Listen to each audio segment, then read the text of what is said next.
Hello दोस्तों, आज मैं आपके लिए लेकर आया हूँ बहुत ही रोचक मूवी जिसका नाम है the dead the denied and the darkness, जो कि रिलीज हुई थी 2014 में। तो वीडियो स्टार्ट करते हैं। मूवी की शुरुआत में हमें दिखाया जाता है कि एक आदमी परिवार की फ़ोटो देखकर एक मास्क की खाल से रिंग निकालकर अपने लॉकेट के साथ पहन लेता है और फिर उस मास्क की कंकाल को बर्नर में जला देता है और बची राख को एक बोतल में भरकर रख लेता है। आगे हमें दिखाया जाता है कि वह एक मास्क का सूट पहनकर कंटेनर से बाहर निकलता है जहाँ पे ज़ॉम्बीज़ का कब्ज़ा है। वह जो भी ज़ॉम्बीज़ उसके सामने आते हैं उसे गोली मारकर उड़ा देता है। कुछ टाइम बाद बहुत सारे ज़ॉम्बीज़ उसे घेर लेते हैं, किंतु हमारा हीरो मशीन गन का इस्तेमाल करता है और वहाँ से भाग निकलने में कामयाब हो जाता है। अगले सीन में एक माँ अपनी बच्ची एमा को घर छोड़ जाने को कहती है। एमा के सवाल करने पे वो कहती है, तुम्हें जाना होगा, तुम हमारे साथ नहीं रह सकती। इसी बीच उसके खिड़की पर एक ज़ॉम्बी का दस्तक होता है और सहम जाती है और अपनी माँ से पूछती है, क्या वो पापा हैं? उसकी माँ कहती है, हाँ, वो शरीर पापा की है लेकिन वो अब तुम्हारे पापा नहीं है, वो बीमार हो चुके हैं। वो ज़ॉम्बी बनकर अंदर आने को तैयार है। यह देखकर एमा से कहती है, जैसे ही वो दरवाज़ा खोले वो दोनों अलग-अलग दिशाओं में भागना शुरू करेंगे। एमा उसकी माँ को अपने साथ रुकने को कहती है लेकिन माँ नहीं मानती। एमा को समझाती है कि घर में रहना खतरों से खाली नहीं है, क्योंकि उसके पापा, जो कि अब एक ज़ॉम्बी बन चुके हैं, वो थोड़ी ही देर में घर के अंदर आ जाएंगे और किसी को भी नुकसान पहुंचा सकते हैं। और ये भी बताती है कि पिछली बार उसके पिता ने उसे काट लिया था। अगर ऐसा दोबारा होता है तो वो भी ज़ॉम्बी बन जाएगी। माँ एमा को उसकी बचपन की याद दिलाती है, जब एमा दौड़ा करती थी और माँ उसके रोकने को कहती थी, पर आज उसे रोकेगी नहीं। ऐसा एमा को उसकी ज़िंदगी के लिए दौड़ना होगा। इसी बात के बीच ज़ॉम्बी छुपते-छुपाते उसके घर में घुस जाता है। माँ उसे पीछे के दरवाजे से भगा देती है, पर ज़ॉम्बी उसके पीछे चला जाता है। माँ एमा को बचाने के लिए ज़ॉम्बी को एक पत्थर फेंककर मारती है ताकि उसका ध्यान अपनी तरफ खींच सके। वो जैसा चाहती थी वैसा ही होता है। ज़ॉम्बी उसकी माँ को लिपटाकर निर्वस्त्र करके खा जाता है और ये सीन यहीं पर ख़त्म हो जाती है। इसके बाद सीन चेंज हो जाता है। एक लड़की चिपचिपाते एक ज़ॉम्बी का पीछा करती दिखाई जाती है कि जिस ज़ॉम्बी का पीछा कर रही होती है वो एक मॉल के अंदर घुस जाता है। लड़की उसे बाहर खड़ी होकर देख रही होती है कि इसी बीच पीछे से एक आदमी उसे आवाज़ देता है। उसे अंदर जाने से रोकता है, किंतु उस लड़की को सुनाई नहीं देता और धीरे-धीरे वो आदमी उस लड़की की ओर आगे बढ़ने लगता है। इसके बाद वह कंधे पर हाथ रखता है। लड़की डर जाती है। वो आदमी उसे समझाता है, क्या तुम्हें अपनी जान प्यारी नहीं है? इतना कहकर वह वहाँ से उसे लेकर जाता है। आदमी उस लड़की को एक शांत ले जाकर समझाता है कि ज़ॉम्बी के आसपास घूमना खतरों से खाली नहीं है, क्योंकि हमें जैसे ही खाने की भूख लगती है उन्हें भी खून की भूख लगती है। किंतु बीच में ही रोकते हुए वो लड़की बोर्ड निकाल कर दिखाती है जिसमें लिखा होता है वह सुन नहीं सकती, इसलिए उससे बात करने के लिए उसकी तरफ देखकर क्लीन होकर बोले। वो आदमी अपनी बात दोहराता है और वो लड़की को अपने साथ आने को कहता है। साथ आने की बात से लड़की को शंका होता है। तब वो आदमी उसे समझाता है कि उसके घर पर उसकी बीवी और बहन है जिन्होंने अच्छा खाना बनाया है। ये बोलकर लड़की को अपने घर बुलाता है। तब लड़की मान जाती है। घर की ओर बढ़ते हुए आदमी उस लड़की को बताता है कि उसकी माँ जैसी सूप कोई नहीं बना सकता। वो लड़की एकदम से रुक जाती है और सोचती है कि पहले तो इस आदमी ने बीवी बहन का जिक्र किया था। ये सवाल को उसे लिखकर पूछती है, क्योंकि वो बोल नहीं सकती थी। इस पर वो आदमी उस लड़की को बताता है कि वो भी अभी ज़िंदा है और एक आवाज़ लगाता है और ऐसा दर्शाता है कि उसकी माँ ने भी उसे जवाब दिया है। यहाँ उस आदमी ने लड़की के ना सुन पाने की मजबूरी का फ़ायदा उठाया है।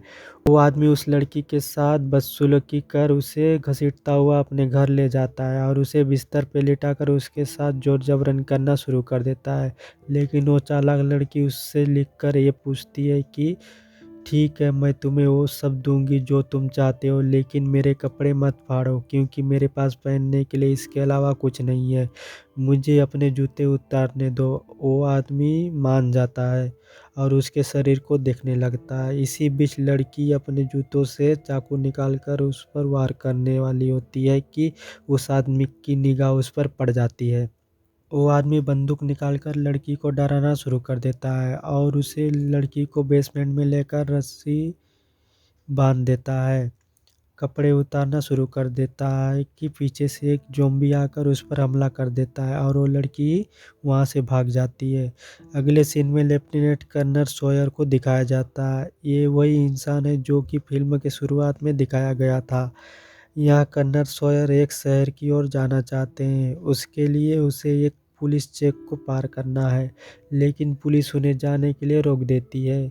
आगे का इलाका क्वारंटीन है, आप आगे जाओगे तो इन्फेक्टेड हो जाओगे।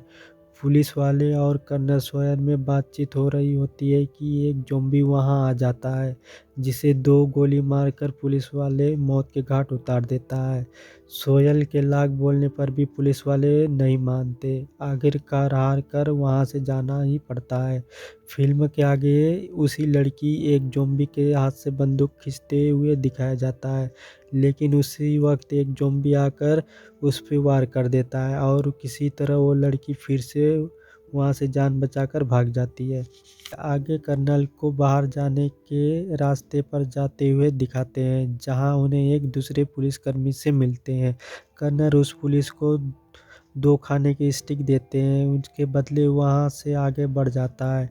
पुलिसकर्मी कर्नल सॉयर से उसकी माँ जो कि एक ज़ॉम्बी बन गई है उसको मारने को कहता है। कर्नल शहर की ओर बढ़ जाता है और उन्हें वो मासूम लड़की दिखती है जो कि एक क्रेन पर लटकी हुई थी और उसके नीचे एक ज़ॉम्बी खड़ा था। कर्नल उस लड़की को बचा लेते हैं, लेकिन जैसे ही वो अपनी गाड़ी की ओर देखते हैं, वो देखते हैं कि उनकी गाड़ी पर बहुत सारे ज़ॉम्बियों ने हमला बोल दिया है। इसी कारण उन्हें अपनी गाड़ी छोड़कर वहाँ से आगे बढ़ना पड़ता है। इसी बीच वे एक विल्सन नाम के आदमी से मिलते हैं, जो एक ज़ॉम्बी को पकड़कर ज़ॉम्बी के बारे में स्टडी कर रहा है। कर्नल, विल्सन और वो लड़की खाना खा रहे होते हैं। तब विल्सन कहता है कि जो लोग नए-नए ज़ॉम्बी बने हैं, वो लोग काफ़ी तेज़ी से भाग सकते हैं और जो लोग बूढ़े होते हैं, उन्हें चकमा देना आसान है। विल्सन साथ ही ये भी बताता है कि पास ही एक डैम है, वो काफ़ी सुरक्षित जगह है क्योंकि वे ज़ॉम्बी सीमेंट की वह दीवार को पार करने में असफल है, यानी कि वे उस दीवार पर चढ़ नहीं सकते। कर्नल इस विचार की सराहना करते हुए उनकी बड़ाई करते हैं। विल्सन और लड़की को कहते हैं, तुम दोनों वहाँ चले जाओ, मुझे दूसरे शहर जाना है। विल्सन कर्नल को समझाने की कोशिश करता है, लेकिन अपनी बात पर अटिक कर्नल नहीं मानते और शहर जाने का रास्ता पूछते हैं। विल्सन और सॉयर रात को बैठ के शराब पी रहे होते हैं कि तभी कर्नल की बोतल जिसमें उन्होंने राख रखी थी, उसे देखकर विल्सन सवाल करता है, क्या इसमें पानी है? कर्नल थोड़ा रुक के बोलते हैं, जब ब्लैकआउट हुआ था तब मिलिट्री ने अच्छा हथियार और सुरक्षा कवच दिए, लेकिन फिर भी वह कर्नल अपनी परिवार को नहीं बचा पाए। कर्नल आगे अपनी आपबीती सुनाता है, ये बताते हैं कि उसकी परिवार को शहर देखना था और कर्नल हमेशा अपनी पत्नी की बात टालते रहे।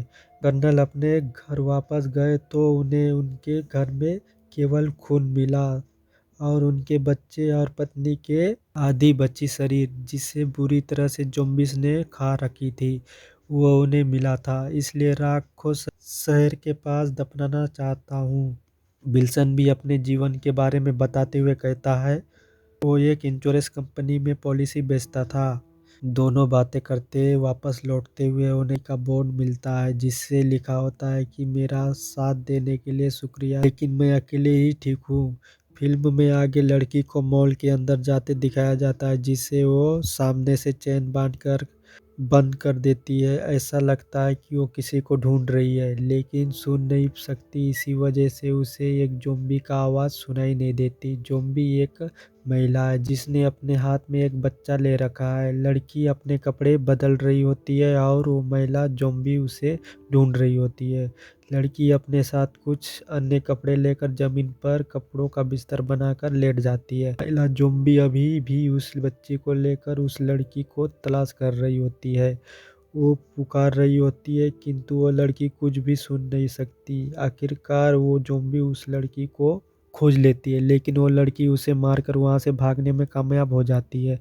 भागते-भागते उसी बीच रास्ते में कर्नल और विल्सन मिल जाते हैं और अगली सुबह वो तीनों शहर की ओर जाते हैं। शहर पहुंचकर कर्नल सोयल अपनी बच्चों का राख शहर के बीच में बहाकर खुदकुशी करने की कोशिश करते हैं लेकिन वो ऐसा नहीं कर पाते। विल्सन और उस लड़की के पास वापस चले जाते हैं। अब लड़की विल्सन कर्नल वहाँ फंसे लोगों को बचाने के लिए जुट जाते हैं। ऐसा करते वक्त कर्नल को उसकी बेटी मिलती है जिसको उस महिला ने अपने घर में सुरक्षित रखा था।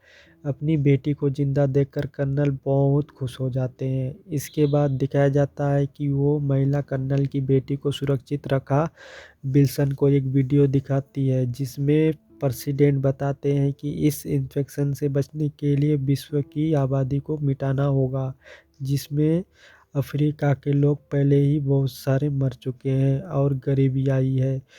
प्रेसिडेंट ये भी बताते हैं कि ये इन्फेक्शन फैला कैसे। दशकों पहले हमारे वैज्ञानिकों को एक गोल्ड माइनर केमिकल मिले जिसकी मृत्यु 1860 के ब्लैक में हो गई थी। ऐसा कहते वक्त उन्हें एक मोटर भी मिला जिसमें एक हरे रंग की रेडिएशन निकल रही थी। जब उन वैज्ञानिकों ने इस मोटर को हथौड़ा से मारकर तोड़ा तो उसमें से एक जहरीली गैस निकली जिसे लोग ज़ॉम्बी में बदलने लगे और लोगों को मारने लगे। ऐसा धीरे-धीरे एक-एक करके लोगों को मारने लगे और ये वायरस हर जगह फैल गया। हालांकि इस आपदा को कंट्रोल में लिया जा सकता था लेकिन अभी हाल में ही हमने निर्णय लिया कि ज़ॉम्बीज़ को एक हथियार के रूप में इस्तेमाल किया जाए, किंतु इस बार हमने ये वायरस कंट्रोल नहीं हुआ। मैं यह जानकारी इसलिए दे रहा हूँ, यदि कोई बचता है और यह देखता है, अपनी गलतियों से सीख ले। अपनी स्पीच खत्म करते ही प्रेसिडेंट खुद को गोली मार लेते हैं। इसके बाद वो महिला कर्नल के विरुद्ध भड़काती है मगर विल्सन उसकी बात में नहीं आता। कर्नल अपनी बेटी के साथ आ जाते हैं और विल्सन और उस महिला को आश्वासन देते हैं कि वे उनकी मदद हर वक्त करेंगे। फिर वो महिला कर्नल को एक सीक्रेट इंटरनल्स के बारे में बताती है जिसके जरिए वे लोग भागने में कामयाब हुए थे। फिर उस एरिया को सुरक्षित करने में जुट जाते हैं और एक के बाद एक ज़ॉम्बीज़ को मारकर गिराते हैं। इसी सीन में कर्नल अपनी बेटी को शहर का बीच दिखाते हुए दिखाया जाता है और यही मूवी का एंड हो जाता है। फिर मिलते हैं एक नई वीडियो के साथ। Thanks for watching.